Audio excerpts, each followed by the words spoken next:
Somebody recently asked me a question. They said, Jamal, did you think it was gonna be like this? And all I could say is I'm blessed. I remember being single and I was praying for a wife, and God blessed me with Ashley.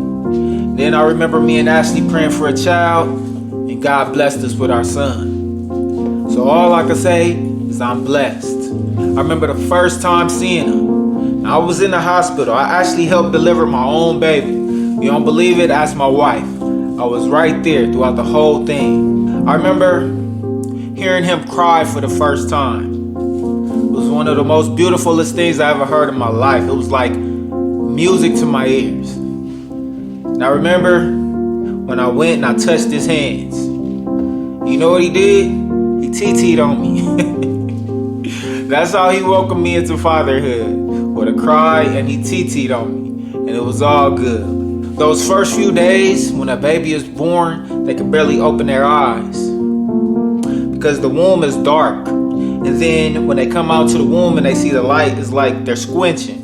Kind of like when you wake up first thing in the morning, it's kind of hard to look at the light because your eyes was closed all night. So the only thing my son could recognize was his mommy and daddy's voice and our physical touch. It wasn't until a few days later where he could open his eyes and see us, and he recognized us. Now I remember the very first time my son had the hiccups.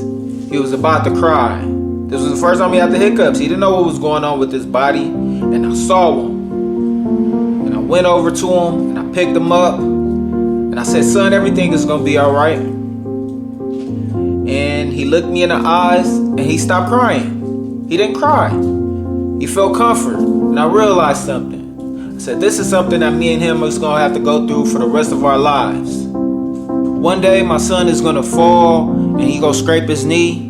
It's gonna be my responsibility to say, get up, son, everything is gonna be all right. Or maybe he'll try to go make friends, and the people that he tries to make friends with don't wanna be his friend. And I have to say, it's okay, God got friends for you.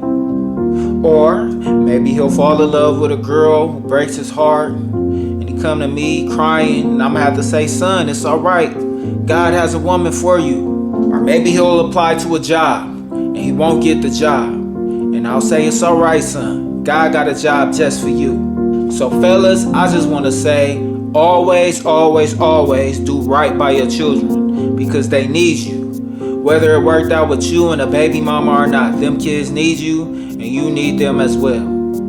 I need my son. My son is making me a better person every day. Why? Because I gotta be a better example for him. So since I gotta be a great example for him, I gotta get better. I gotta get better at everything I do. I gotta tighten up everything. It's so amazing, y'all. I'm so grateful to God that He blessed me to be a father.